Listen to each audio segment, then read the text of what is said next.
Welcome to the Less Glove, More Fist podcast. With me, Coach Bronson. And me, Coach Nat. Where we peel back the curtains and reveal the truth behind hot topics in health and fitness. This is Keto Fit Life. Unfiltered.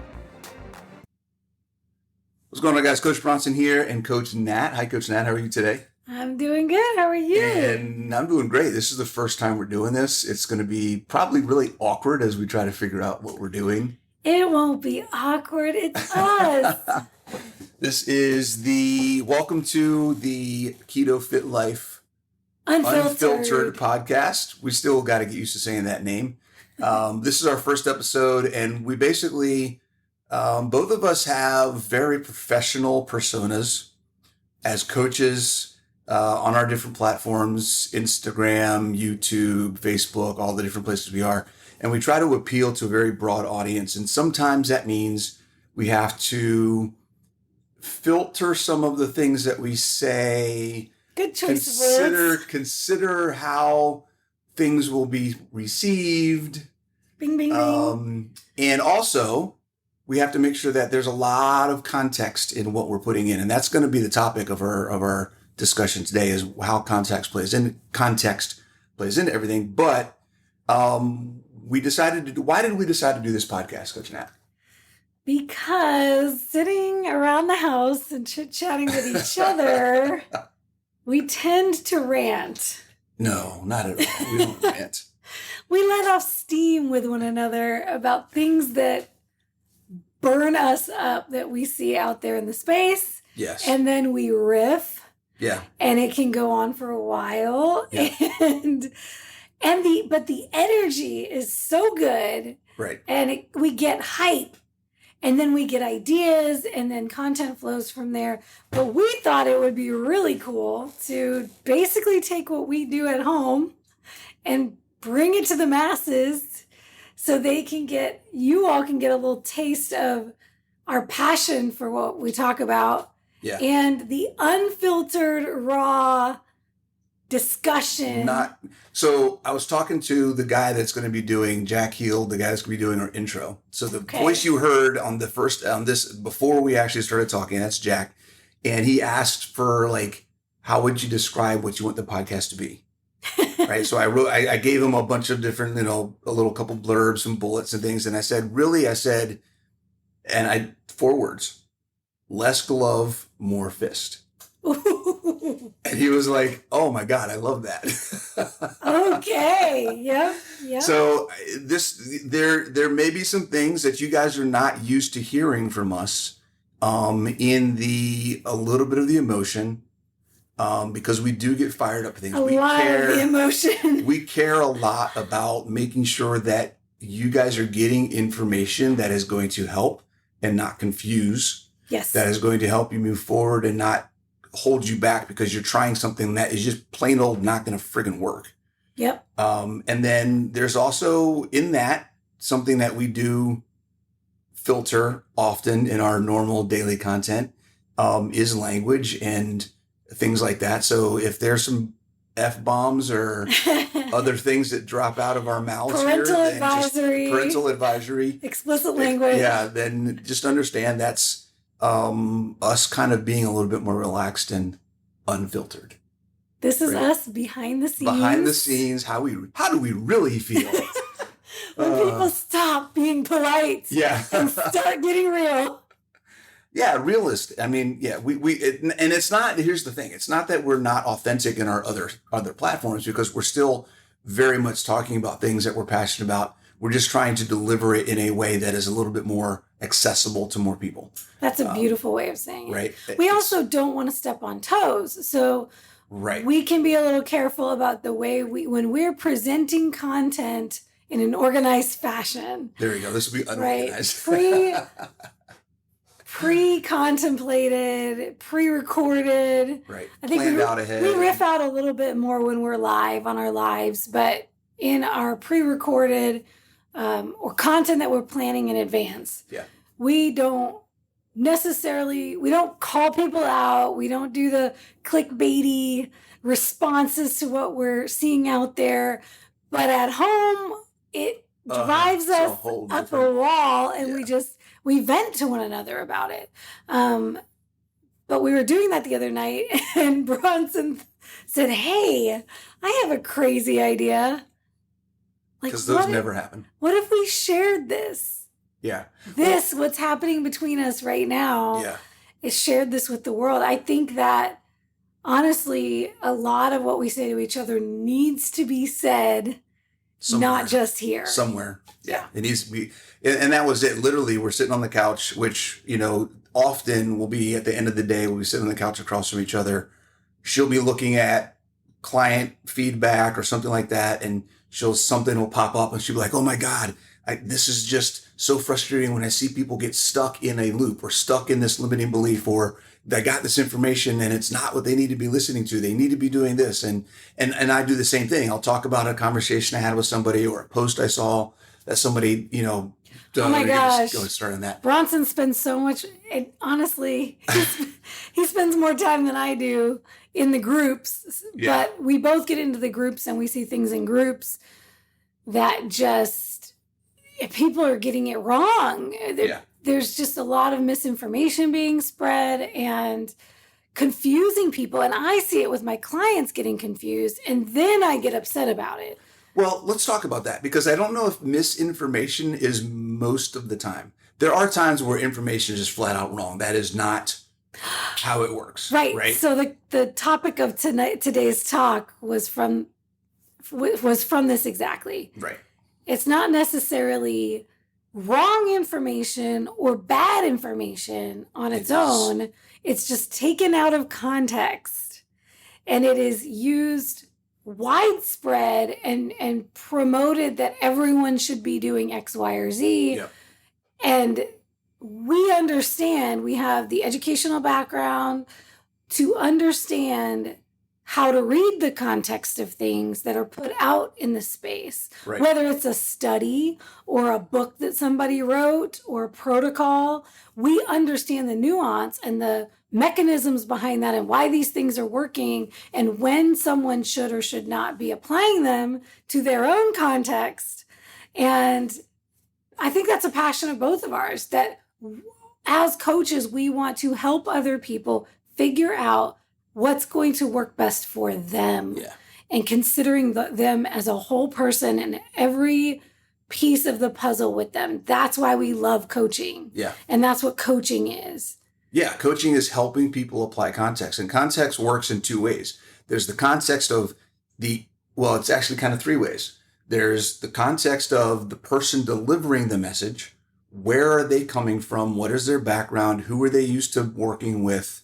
What are the goals and the things that they usually try to work towards, right? And that's different. If you have a doctor who specializes in metabolic health versus a doctor who specializes in weight loss versus a family practitioner versus a heart surgeon versus a former chiropractor. I mean, everybody's got different backgrounds. So they're going to give different information because they're all working towards different goals. So context from the source is number one.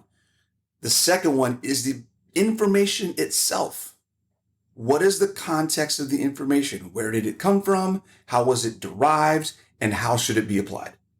Yes. That's the third one. Yes. Or second one. That's the second one. Third one is you as the person receiving the information. Where are you? What are your goals? What's your past been? What are the things you're currently working through? We can get into mindset. We can get into lifestyle, routine. What are you ready, willing, and able to do? There's so many different things that go into the individual context that most people just look at information and go, oh, I should do that, and have no concept of how it's actually going to affect their lives.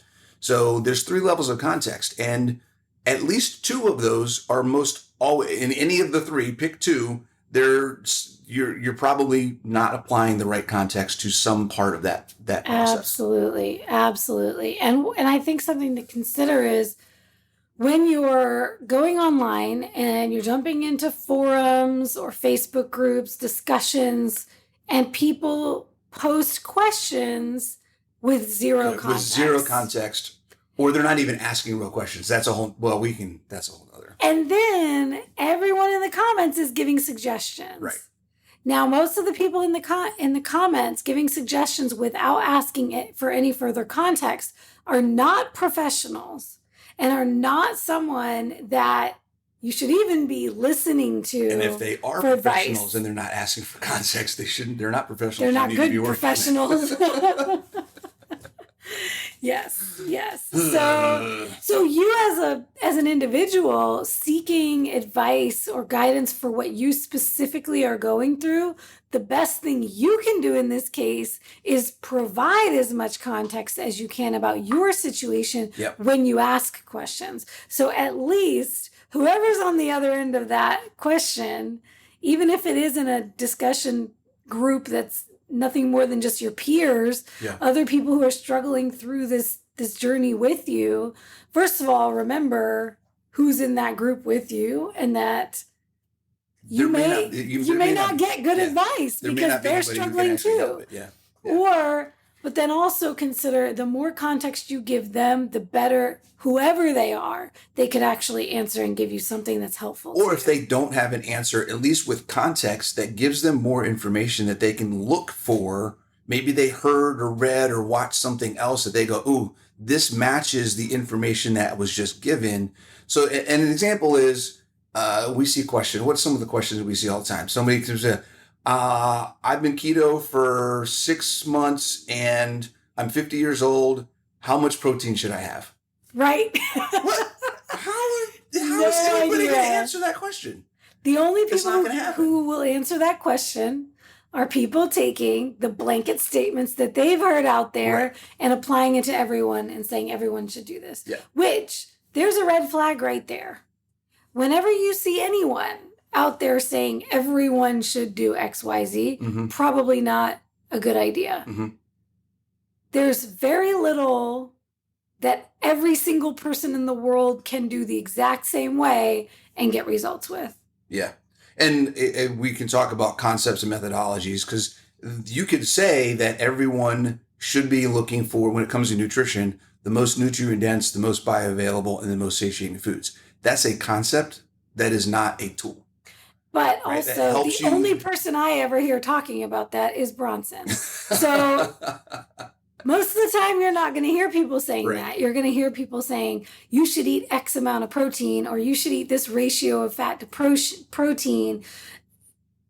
And that's something that's very specific. It is. And where we go from there is, what is the context? Okay, you're 60 years old. You've been keto for 6 months. How much do you weigh? What's your body fat percentage? How active are you? What are your goals? Where are you trying to go? What have you done in the past? Like, there's 7 or 8 different questions that need to be asked in order to give an appropriate response.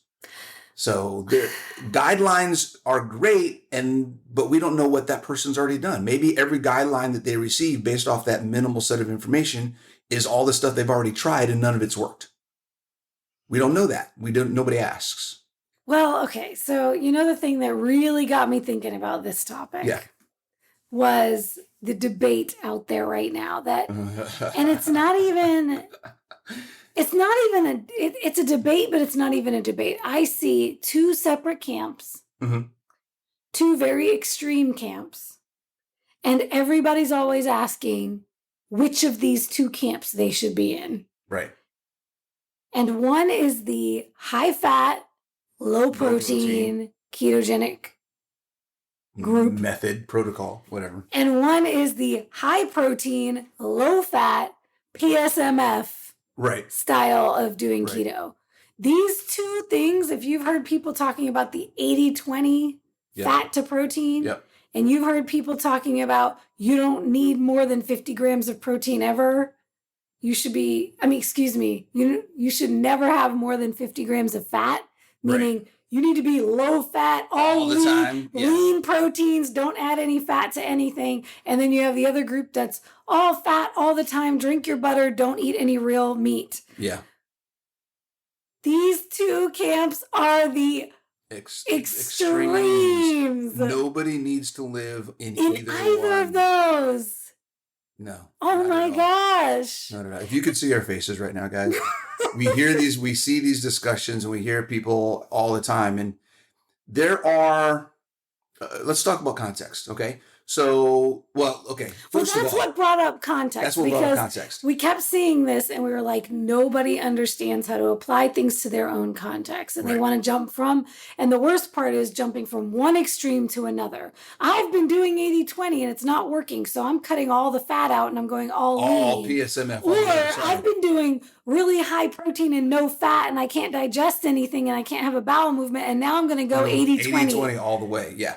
And there's no in between, and people are living, and this is the issue. People are living in the extremes, yes, and not finding what actually works. There's a big, big difference. And there's this aversion to wanting to live anywhere in the middle. Right. Well, because it's the cool thing. Yeah.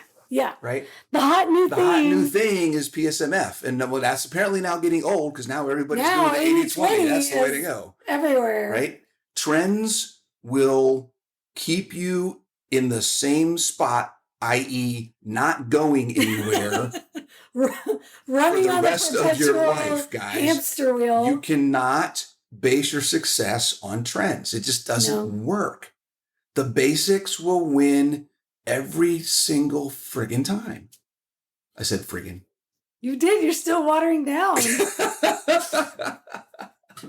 I guess we haven't gotten that real here yet. Oh my God. I haven't dropped an F-bomb yet either. No. It'll take us some time. I think we know we're on. We'll be, yeah, right. We'll be like 4 episodes in and then one of us will slip. Yep. But yeah, okay. So let's talk about each of those extremes. So number one, I think the thing with the issue with both of them is I think many people don't understand either one. So let's break both of them down. I love that. Okay, great. So let's talk about the PSMF. I like how you talk about PSMF. The biggest thing that we see is that people do it too much. Yes. So let's talk about PSMF first, and then we can talk about the 80-20. Okay. So first of all, as we said, PSMF is an extreme protocol. It is an extremely low calorie, low energy, fuel calories, as Bronson calls them. Love it. Very low in fuel, energy calories, which means you are eating practically all protein. Yep. And very little fat, whatever fat comes with that protein, whatever carbs come with that protein. We're talking chicken and egg whites and shrimp. Lots of egg whites and shrimp. Yeah, not a very appetizing, not enjoyable. Unless you make a PSMF everything that's not real food. With sweeteners that just because they don't have flavorings, calories don't, because that doesn't affect. Right. Okay, so there's a lot of legs to this. Because there's a lot of legs. That's a good way to say it. This is what you just brought up this is dangerous for disordered eating. Yes. This could certainly become living on very nutrient poor foods that are still hyper palatable because and they're high you're protein. Creating these baked goods that are mimicking highly palatable junk foods. Right. Now, they're high protein, but that's all they're high in. They're not high in nutrients. That's a huge thing people need to understand. Yes. Doing foods that are fake. Okay. And normally I say the more processed you go, the less nutrient dense you get. Okay. Right. I'm going to say the more fake you go, the more you try to replicate good tasting food. Yes. With food that is not whole and natural, the further away from nutrition you get. Yes. So PSMF is not just a low calorie, not just a low energy, but it is low nutrients. And that's the biggest issue there is, and when you think about it, the leaner you go in your protein sources, the leaner you go in your meats, for instance. Yep. Now we're getting into the chicken and the turkey and the egg whites. Which you have a war on chicken anyways. So it's because it is the least nutrient dense animal food that you can consume. Yeah. And when you're saying, fat is evil, essentially, when you're doing this PSMF, then you're taking all of the nutrient dense options off the table. Well, see, and here's the part that is, it's like the truth within the lie. Okay. Because the idea of managing fuel to improve body composition is a fact. It's solid. That's what happens. Yep. Taking that to the extreme of all of your food just becomes a macro and not nutrition. No micros. So There's now no we're micros, looking at right? all We're taking only the micronutrients macros. out. We're just looking at macros. Yep. And now we're looking at our food purely for fat loss. Yep. Purely for body composition, not for health. And you guys know how I feel about focusing on fat loss and body composition over health. Focus on health and metabolic function every time, which means nutrition first. And you can do both at the same time if you're not being extreme with it. Exactly. The other issue with this is most of us know about the Minnesota starvation study, which was like, they could never do it again today, right? No. So they starved these men, and these men started dreaming about food, plotting and scheming. It is creating a disordered relationship with food when you're removing all of the fuel that is fueling your brain and your body. It's cognitive as well as physiological. So you're impairing yourself cognitively. Now you're developing this no wonder on PSMF, you get obsessed with recreating baked goods. Yeah. Because now you're becoming obsessed with food because all your body is starving. Yeah. It's a starvation diet. Yeah. It is a starvation diet, pure and simple. Nothing complicated about that. Here's the way Bronson asked me at the beginning, how do you do it effectively and appropriately? Okay, first of all, not everyone should be doing this. Not anyone needs to do this. Thank you. I was going to say, it's never necessary. It is never necessary. PSMF is a tool that people are using. That does not mean it is a tool anyone should be using. Absolutely. Amen. Period. You can use it very carefully and strategically in certain circumstances. It is a fine line. However, walking the edge. I would not recommend it for anyone ever. Anybody. No. It's a quick way to lose fat.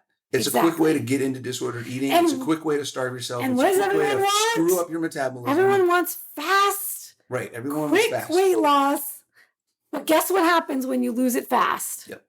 You put it on faster. And then you think that's the only way to do it. And then you get stuck into looking for other ways to do it fast. Right? And then you get into a whole cycle of... Now, here's the biggest danger. There's no balance. Yep, we're getting into it. See, we just pushed him over the edge a little bit, folks. Here's the biggest danger with PSMF. When you are now doing it too frequently, which I would say is any more than once a week. Because if you do it more, it's going to make you lose more faster. Well, that's the thing, is people latch onto this, and it's, okay, well, the effective way to do it is 1 to 2 days a week, tops, not consecutively, not 2 days in a row, not a whole week at a time, every single day, once or twice a week, separated by at least 1, preferably 2 or 3 days of your regular, normal caloric deficit or maintenance, or wherever you are in your plan, which hopefully you have a good plan. But most people are just jumping around on the internet trying things. That's a whole nother, This is supposed to fit within a larger scheme of program and method. And most people just eat whatever the crap they want. And then they PSMF 3 days in a row. And the second they see this out there, this becomes a lifestyle. Right. So the problem with this becoming a lifestyle, the problem with doing this consistently and consecutively over multiple days and weeks at a time, is your metabolism is going to adapt. You are starving yourself. You are purposely starving yourself, I suppose. What am I trying to say? You have too deep of a deficit. You're dropping your calories. This is nothing. You're screwing your nothing different your than the old 500 calories or 1,000 calories a day diet, or the HCG diet. Similar kind of concept. You're just starving yourself. So what happens when you are forcing your body to live on less calories over an extended period of time? Your body says, oh, we're going to die if our metabolism stays strong and roaring and it's going well, we have this great metabolic rate. And then all of a sudden we're cutting the supply. Right. The metabolic rate has to slow down to keep you alive. It's a survival mechanism. Yeah. And here's the thing, particularly if you're overdoing it. Yes. Okay. Your body doesn't want to burn amino acids for fuel. Well, you guys have heard me talk about fuel calories versus functional calories. When you're doing PSMF, particularly if you're overdoing it, your body's going to get to a point where it doesn't have a choice. When you start burning amino acids for fuel, everything about your health goes the opposite direction that it needs to be going, period. Yep. You're now catabolizing your lean tissue. Your lean tissue. Your body's eating itself. Your body's eating itself. Your metabolism is going the wrong direction. All of your other functions, your hormones, your immune system, digestive, everything. We're not talking about autophagy, folks. We're not talking about the good kind of cell regeneration. We're talking about starvation. Yeah. So. Okay, so PSMF is off the table. Yeah. For us, at least. I cannot think of anyone I've ever worked with where I would say you should probably do PSMF. No, I've never recommended it. Not even bodybuilders. Not even people who are trying to get to 5% body fat for stage. There's no need for that. I have personal experience with this, folks. This was, okay, now PSMF is getting hot and exciting, but this was 7 years ago. Yep. My first prep. Yep. The original, the OG, Lyle McDonald, Rapid Fat Loss Handbook. Yep. He went into detail about PSMF. I was able to read about all of the precautions and who should not do it and when you shouldn't do it, how to do it right. And I, like many of you, thought, if I do it more, I'm not going to be ready. This is my very first show. I had no idea what I was supposed to look like coming into a show. I did not have a coach yet. Yeah. It was just me doing, and oh my gosh, all the groups I'm in with first-time competitors and nobody has a coach and they're all just trying to piece together things to do. That's where I was. I was like, oh, I'm going to try this PSMF thing because I don't think I'm going to be ready for stage. I did it for 6 days in a row. I hated life. I snapped at everyone I loved. I cursed my family out the day of the show.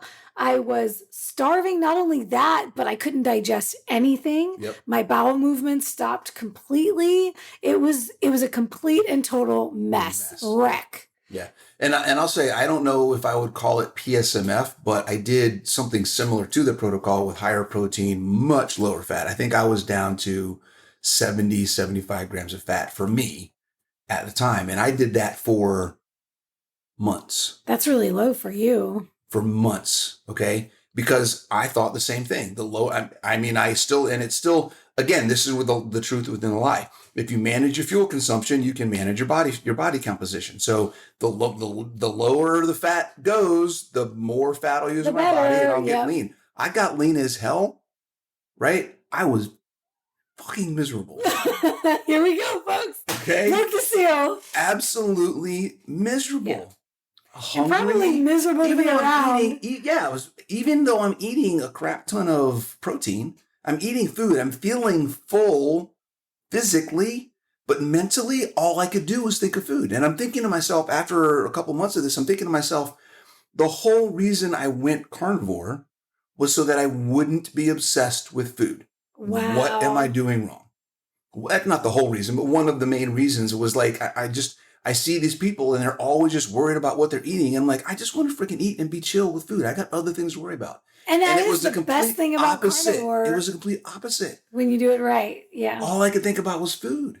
So we're speaking from experience, guys. Not only do we know a little bit about nutrition and fitness, and we think PSMF just on the information that we have available, but we've kind of lived it. Yep. And we know that it's not a place that you want to be. No. You don't need it. You don't need it. Not at all. Absolutely. So let's talk about the other side of it. The 80-20, all the fats. Oh my gosh. All the fats. Okay. What's the context around that? So we're talking about context. Yep. The context for using PSMF, there is none. Well, okay, let's entertain it, right? Okay. All right. Let's the context for using PSMF. Play devil's advocate. If you wanted to, why would you want to? Okay, some of the things that Lyle McDonald pointed out in the book was essentially the 2 times he would say, okay, try it. 1, you have a lot of weight to lose for a weight loss surgery. You need to be ready for the date of your surgery. It has to happen fast. They will not clear you for surgery until you've lost a significant amount of weight. And it's not like something you can, like, I can reschedule for 3 months from now. It's like, no, you need to get this ASAP. And at that point, if you're at the point where you're getting weight loss surgery, it's likely that you are morbidly obese. You're in a situation where you have a lot of excess body fat on your body for your body to live on. Right.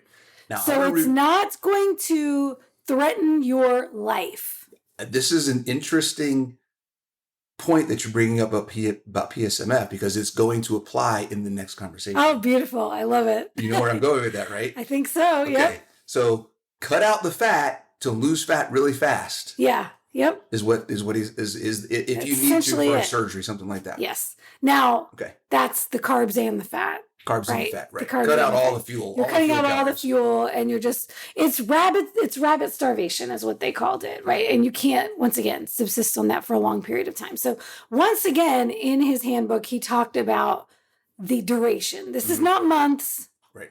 Even in that situation, this is not months. This was, I believe it was the same thing that Maria Emmerich talks about, a couple days a week. Mm-hmm.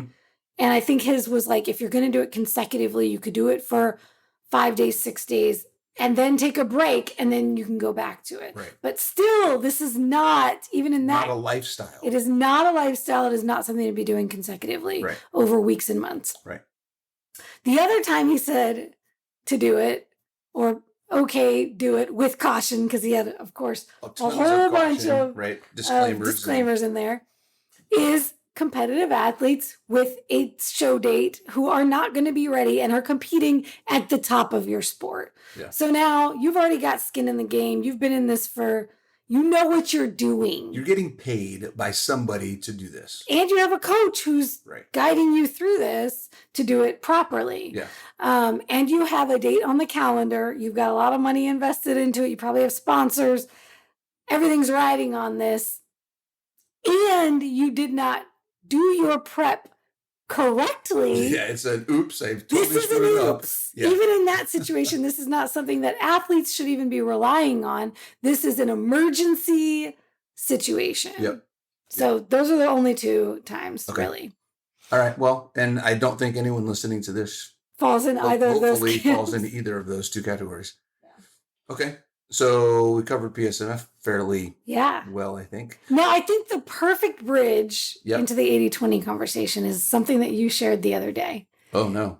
When people are saying increasing my fats made me have the results I wasn't having on high protein, what is your response to that? Coach Bronson? What did I say the other? Now I'm thinking less about specifically answering that question. But what did I say before? You said in context, that person was not eating enough. Eating enough. Yeah.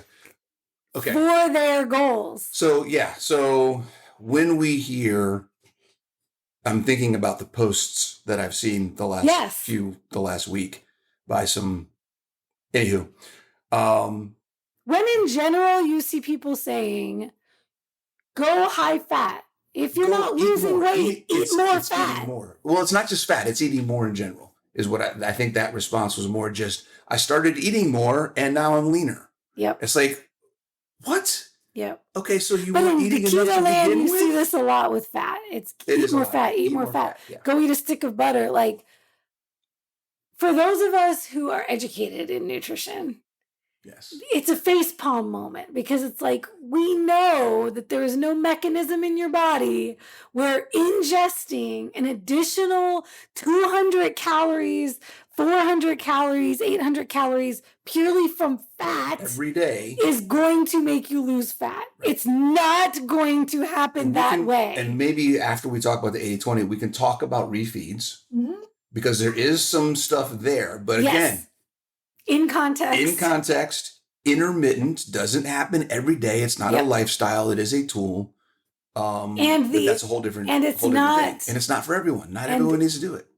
it's not the refeed that's making you lose the fat in those circumstances. It's after the refeed. It's when you put in a refeed and you lose weight after you put in a refeed, it's not the calories from the refeed that made that happen. There's another mechanism happening there, and we can talk about that. Yeah. So the 80-20, eating a lot of fat in order to lose fat, comes from a lot of different places. I mean, that's the traditional, everyone thinks keto is high fat because we got to be in ketosis. And okay. Okay, so let's first start by, you can be in ketosis and not lose body fat. What? And you can lose body fat and not be in ketosis. Yep. Yes, sir, Bob. So the idea, and I think it comes from a good place. And this is the other thing. Both PSMF and the 80-20 and going high fat, getting in ketosis and staying in ketosis, those are both coming from good places, I think. I really think, honestly, that where the sources of information for these types of protocols are coming from are good intentions. So we're not talking about anything about the sources. We're talking about the information in context. Okay. Exactly. We want you to understand how to apply it, how it affects real life, because that's how it affects real life. Absolutely. Okay? So the high fat, being in ketosis, taking ketones, all that kind of stuff. The idea is improve mitochondrial performance, which will improve how your metabolism performs and help you burn body fat. It's really simple. The more healthy your mitochondria are, the less unhealthy you are. And the healthier you are, the better your whole body functions. And the more your body composition will change, etc. Now, there's a couple things about that on the surface, that sounds friggin' great. That's awesome. We're going to go to my car analogy. Okay, here we go. So that's what that's the equivalent of doing is putting the right fuel in your car. Boom. Your car is going to function better if you put the right gas in your car. If you have a sports car and you're putting the cheapest freaking octane gas that you can put in it, that car is not going to perform well. Not long term. Not long term, right? It's going to get all gunky. It's going to have a bunch of crap in there. You're going to take it to the mechanic and he's going to like, dude, you're putting 80 octane. You need to put 97 in here. Let's go. What are you doing? Right? And then he's going to clean it all out for you. You're going to put the right fuel in there and your car is going to be like a whole new car. For a while. He didn't do anything to the car. Right. You just started putting the right fuel in. Which is a big piece of the puzzle. It's a big piece. You need to have the right fuel. Now, here's what happens though. At some point in time, if you do 80-20, you're going to see some improvement. You're going to see some, your mitochondria is going to improve their health. You're going to see more energy. You're going to see some fat loss initially. Okay. You're going to see some of the benefits because that's just how your body works. You're working off of cleaner fuel. So you're less inflammation, less oxidative stress, better recovery, more energy, less symptoms of inflammation. So if you have psoriasis or gut issues or all of these things will start to go away. Yep. People come to keto. You're still going to be at an above average level of those same issues because you are still over consuming fuel. Yep. Okay. And I want you guys to think about this. Okay. I just thought of something with your car analogy. Yeah. I mean, do we just keep overflowing the gas tank? That's exactly right. Like, do we stand there and just let the gas just run out of the car? Right. Why would we do that? Exactly. And here's the thing. Many people have been doing that with the wrong gas. Yes. And now they're doing it with the right gas. That's right. Before keto, most of us were over consuming sugar. Right. So we had all this extra glucose in the blood, which is unhealthy and causes all the problems. Well, guess what, folks? If you overconsume excess ketones in the blood, long-term chronic condition of excess ketones is not healthy either. It may not do the exact same thing that the bad fuel did. It does. It's more insidious. But thyroid issues, testosterone issues, sex binding. I always say this wrong. Sex hormone binding globulin. Globulin, whatever. There's a couple other issues that happen when we're in ketosis all the time. It was never intended. It's not intended to be. Yeah, it was never intended to be. And that's where we talk about being ketogenic versus being in ketosis. So in case anyone's wondering, when we're talking about being in ketosis and why this is a problem, the definition of ketosis, you ready for this, guys? It's really simple. Excess ketones in the blood. Boom. That's it. That is all it is. Okay? 0.3 millimoles. And guess what? There's no magic difference between 0.3, 0.2, 0.4, right? It doesn't change the fact that our body is utilizing fat. That's what we want. That's what ketogenic is. We want to be ketogenic. We don't need to be in ketosis. Right. And most people who are coming from an insulin resistant place need to get their body to learn how to utilize fat for fuel. Right. And that is the key. And getting in ketosis, getting those excess ketones in there, basically force feeding your body fatty acids so that it can be like, I don't have a choice. I have to learn how to do this. Yep. For a period of time is absolutely fine. Yep. It's necessary. But over time, it becomes an issue. Right. And it's only an issue if you're over consuming it. Right. It's not an issue if you're eating the appropriate amount of fuel for your body's needs. Right. We want, and this is the whole key of what we talk about not going to extremes. You need enough to fuel your hormones, to fuel your brain, to make sure that you are in optimal health and wellness. You don't want to underconsume fuel so that your body's struggling to run all of its processes. Yeah.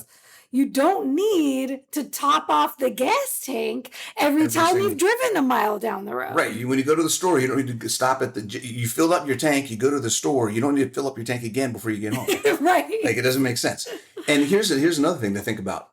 You can become fat adapted without being in ketosis. Right. So we're not even talking about just living your life, but the adding ketones to your initial start of your journey, the start of your fat adaptation, the start of you changing into this new lifestyle is beneficial. It can be beneficial. It can make the transition smoother because what you're doing essentially is you are being ketogenic means that your body is pulling fat out of your adipose tissue, converting it into ketones, and then burning the ketones. Okay. That process doesn't work well for you right now. Okay. Yep. Ingesting ketones allows your body to skip the conversion step and go straight to burning ketones. Boom. Yeah. Okay. It's like giving yourself a energy shot. Yeah, it's like giving yourself a head start on the process. Okay.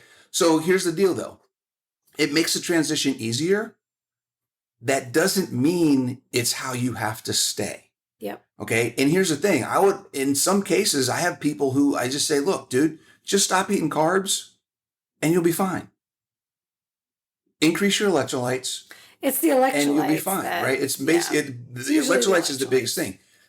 I would say that the idea that ingesting ketones to get into ketosis to help your transition and improve mitochondrial health is I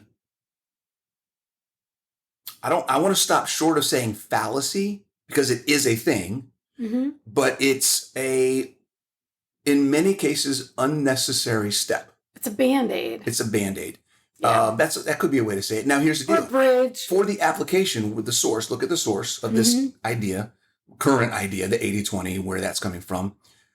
The focus from that context, the source's context, is getting people out of the danger zone as fast as possible. Yeah. Okay? I'm dealing, and I've talked and had conversations, and I'm dealing with people who have been ketogenic or have been trying to go, they've cut out carbs, they haven't produced a ketone in 3 weeks because they are so metabolically unhealthy that even though they haven't had carbs, their body is so unfamiliar with being ketogenic that they just won't make ketones. So they have to they have to ingest ketones in order for their body to start healing itself. Right. Right. So that's the kind of context that's applied. clarify what you mean by ingesting ketones. Are you talking about an exogenous ketone supplement? Ketone supplements. Okay. Yeah. So you're not talking about dietary fats? No, I'm talking about ketone Thank supplements. you. Okay. Because there's two sides of this coin. Correct. Well, it wouldn't be any different. That's a whole other thing because then that is one of them. But what I see out there mostly when people are talking about 80-20, they're just talking about eating a shit ton of fat. Yeah. And barely eating any protein. Right. And I just saw one today. It was, how do you all do this? I'm guzzling ghee and I'm not eating a real food. Right. Like I can barely eat any whole piece of anything. Correct. Because the protein is quote unquote too high. And I try, and I'll be honest with you guys, there are often when I'm in conversations with people, I've done interviews recently where people are talking about this and answering questions for people because I have a lot of respect for the source of where this is coming from. I have a lot of respect. I mean, we might as well just say it. I love Dr. Boz. She is fucking amazing. She's one of our favorite people ever. I wish I could live next door to her and just hang out with her all the time. We're going to try to make that happen. Right. We're moving to Tampa, damn it. But there is, when I'm talking to people, because I don't want to come off as I'm against Dr. Boz, I don't think she knows what she's talking about. She's one of the smartest people. Oh my gosh. And has like her clinical practice, she's helping thousands of people. I love it. I do think that there is context where she is so specifically focused on literally, and I sat down with her at KetoCon. We talked for almost 2 hours sitting on a bench outside and just going through all this stuff. It was amazing. She's a wonderful person. But she is literally coming from a place of she's helping the people who are in the worst condition. Yes. And this is the context I try to bring to my clients when I get this question from my clients. Yeah. My clients are not Dr. Boz's demographic. Exactly. They are not who she's working with. You know, I'm working with women who want to change their body composition, change their body shape, lose body fat, and put on muscle. And that protocol is not a body composition or body recomposition protocol. No, it is a medical intervention. Yes. And here's where I was going with in interviews and talking with people. People ask me about it. Like, I'm doing this, I'm doing that. I've got this immune order. I've got this, I got that. Okay. If you are not so far metabolically unsound that you can be ketogenic without exogenous ketones, then you don't need exogenous ketones. Yes. You don't need high fat. Okay. Now, it's not helping you. Right. Sorry. Being ketogenic, letting your body produce its own ketones is what you need to be doing. Now, how about what's the difference between exogenous ketones and dietary fat? What is it? Tell us. What's the secret? Well, when you're talking about 80-20, you can do it without exogenous ketones. Correct. You just eat high fat. You eat high fat. However, as Bronson explained earlier, when you're eating the high fat, it has to be converted. It's still ketogenesis. To ketones. So this is a step in the right direction. Let's say you start out, your body's not producing any ketones. You're not getting into nutritional ketosis. Yep. Your body's not getting into a state of ketosis. You use the exogenous ketones at the beginning to get ketones into your body. So your body starts recognizing that as fuel. What should then be the next step is your body starts to learn how to produce its own ketones from dietary fat and body fat. Yep. Now, when you are ingesting 80%. Well, there's something else just popped in my head. Okay. Keep going. We'll talk about. But when I'm not even going to just say 80%. When you're ingesting more dietary fat than what your body needs for fuel, or that your body can readily convert into fuel, it will be stored as body fat. Yes. Just like excess carbs will be stored as body fat. Same thing. So this seems to be a misconception in this space, as if this fat you put in your body is only going to be burned. No, it can be stored. Well, here's the double-edged sword of that. You're also reducing protein. Yes. Which means you're reducing protein thermic effect. Yes. You're reducing muscle protein synthesis. Yep. You're reducing your body's metabolic function. Yes. Okay, because which means less things are happening in your body. What drives your metabolic rate? Protein and lean mass. Lean mass. Muscle drives metabolism. Yes. So if you are not eating enough protein, we can talk about the other stuff about lean mass, but if you're not eating enough protein to support a healthy metabolism, then you are not going to benefit from let's say you could benefit from extra fuel because you have a good metabolism. You're dropping your metabolic rate. And this is the thing. Here's what I want everybody doing. The same thing we talked about with PSMF. Exactly. That's where I'm going with this. Exactly. I love you. Okay. So this is what I want you guys to do. If you're PSMF and you're doing it more than you should be, if you're 80-20 and you're doing it more than you should be, I'll just say that, get on a scale that can give you your BMR and track your BMR. Ooh. If your BMR is going down, you are not doing what you need to be doing to improve your quality of life. Yes, and here's the other piece that we always say. Whatever you're doing to lose the weight, you're going to have to keep doing to keep the weight off. So if you want to live on PSMF or 80-20, in both cases, you're not eating quality nutrient-dense foods because let's be real, one, you're either eating frankenfoods that you're creating from egg whites, or you're eating butter with no real nutrients. It's got some fats. But here's the thing, and here's something else that I did some research on recently that I want to say before I forget is there's a big misconception that there's a lot of nutrients in fat. Yeah, no. Okay. Fat holds on to toxins in our body. Yes. It does not hold nutrients in the food that we eat. So if you think you're getting a lot of nutrition from fat, you're not. You are getting fat that can be used to help your body digest soluble vitamins from the meat. Yeah. Fat soluble vitamins. Coming from the fat. Right. So it's coming from the whole food. Here's the thing. That incorporates the protein right, with it. The whole food. That's what, so again, correlate to PSMF. Yep. It is the differences, right? PSMF is low calorie, low nutrition. Yep. And 80-20 is high calorie, low nutrition. It's true. It really is because first of all, if you have the fats without the vitamins, you can't get the vitamins. Right. So if you have the proteins without the fat, you don't get the vitamins in those foods. And you're getting proteins that aren't real nutritious to begin with. So that's what I mean. Is they're not coming with those vitamins and minerals. It's either way, you're cutting the nutrition out of it. Right. And you will end up malnourished. Exactly. Either with too much fuel and too much body fat on your body, putting on more body fat, or you're starving the body fat off of you along with muscle. Yep. Because it's very similar to fasting. Yep. Despite what you might hear about it being muscle sparing or protein sparing. Don't even get me on the whole freaking protein sparing thing.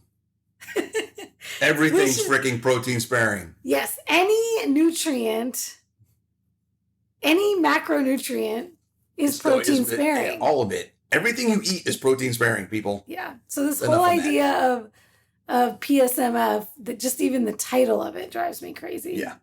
Yeah. Well, it's protein sparing because you're eating protein. It's going to spare protein. Well, it's going to use the protein you're eating for fuel. Carbs spare protein too. Right. Fats spare protein too. Yeah. But you need to have the protein with the fats in the proper. Now, we don't use ratios with our clients. So you were so in my head. That was what I wanted to talk about earlier when you talk about the whole 80-20 thing. Okay, well then what's the perfect ratio? Right, the whole 80-20 thing, right? Stop thinking about, going back to the car analogy, okay? Yeah. If you're looking at your nutrition with percentages, right. If you're looking at nutrition with percentages, you're doing it wrong. Yep. Because again, there's no context to those percentages. Yep. Percentage of what? How many calories? How much fuel? How much protein? What am I doing? What's my goal? It's just 80% of what you need to eat has to be fat. Okay, what the hell does that mean? How much do I eat? Most of the confusion out there, that's what I'm seeing, is like, right. What does this look like? How do I know? Exactly. So here's a little tip, guys. When you go to the mechanic and tell him you need to do a tune-up, you don't tell him I need 80% oil or 80% gas and 20% fuel. He's going to look at you like, what the hell are you talking about? You go in and the mechanic puts in what the car needs. And the amount of oil you put in the car has nothing to do with how much gas you put in the car. They're separate because they are used completely differently. Oh my gosh, I love that. Okay? That's how you need to fuel your body and give your body the things it needs. Figure out how much fuel energy you need. How many fuel calories do I need? And I do this with what I call the maximum energy threshold. Okay? I test on myself. Be okay with your own experimentation, folks. I test you need on to do your own. Right? I test on myself. If I eat 100 and I know this because I've done the testing over about 4 or 5 weeks. If I eat about 170 to 175 grams of fat every day, I will maintain my body fat. I won't gain fat. I won't lose fat. I won't gain fat. If I go to 180 or 185, I will start to put on fat. If I go to 160 to 165 or lower, then I will start to lose fat. You mean you actually test by like 10 grams at a time? Only 5 or 10 grams at a time. You're it doesn't take big shifts. You're not like cutting your fats in half and then doubling them to test it out? No.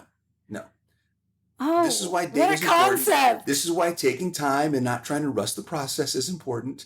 And not jumping from one extreme to another either. Not the extremes. Right. Oh, and while you're increasing your fat or decreasing your fat, do you also cut your protein in half? No. Do you double your protein? Touch my protein. What? Okay? If you're looking at body composition, if you're looking at trying to manage your fuel, your fat on your body, because everyone wants to lose fat, right? Yep. The first thing, guys, you have to start with is give yourself enough protein to support your metabolic function. We both start with protein with our clients first. Start with protein first, okay? And not a ratio. General rule of thumb that I like to use is 1 gram per pound of lean mass. And I love 1 gram per pound of body weight. Make it nice and simple. Which is in many cases better because it's probably more. More, yeah. And more protein is always better than less. Bad. It's never bad. Don't ever worry about overeating protein. Oh, we could do a whole discussion on gluconeogenesis. Right. And why you don't have to fear it. Right. So we had a base for protein. We know what we're doing for protein. I can leave my protein where it is. I don't change my protein. Grams, people. Okay.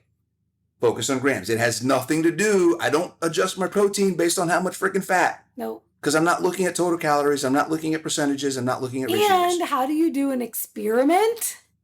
Slowly. You change one variable at a time. Oh my God. You don't just change everything and then now you have no idea what's actually working. Right.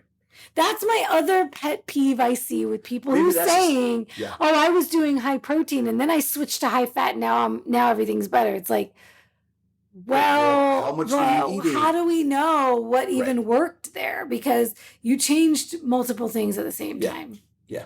So ratios or percentages, guys, basically to say, don't do it that way. Give your body what it needs. Your protein intake has nothing to do with your fuel intake. And both of us have spoken about this at length. In my group for women only, sorry guys, you'll have to go over to Coach Bronson. His group has both. But in my group, I do master classes. I got my ladies too. You do? Hey, we have a lot of the same ladies. Yeah, right. In my group, I do master classes every Monday night, and we do different topics. And I did a whole protein master class, a whole fats master class, a whole carbs master class, macros master classes. So you can actually go in there and see, okay, how do I actually calculate what is correct for me? And I explain how not to rely on calculators and how to use your own body and actually learn what you need, not relying on some app or some online calculator to tell you better than you can tell yourself. Yeah. And Bronson has done extensive YouTube's on this. And your articles. book The book goes into this. Yeah, it's all there. So you can go to our resources to find out how to do this for you so that you're not going to extremes. But bottom line, don't jump on these extremes just because you're hearing about it and everybody's talking about it and it sounds good. No matter what your goal is, if the ultimate vision for your life is just living better, living longer, and living more physically free, fully present in your life, able to show up in your life for the people that you love, for yourself, to fully experience life, then the only thing you need to do is kind of, I hate to say it this way, but ride the middle. Yes. Find your middle. Happy medium. That you can sustain, that's going to move you forward. And the faster you try to go, the more off the rail you're going to get. Yep. Harder it's going to be to maintain it. Like we said, you're going to have to continue doing whatever you did to get there to stay there. Yep. So ask yourself, honestly, am I enjoying this process? Yeah. Because if you're not going to keep the results. At all.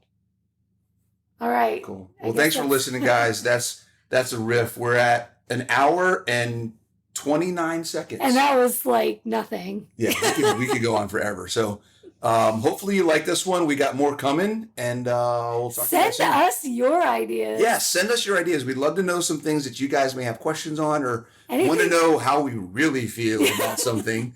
Anything confusing you or anything pissing you off in the space, and you want to know what we think about it. Yeah. The only thing that we do want to make sure we stay away from is we are not going to, there are people out there who we are not dragging anybody through the mud here. There are people out there already who their mission in life is to debunk and to call people out on stuff. That is not what we want to do.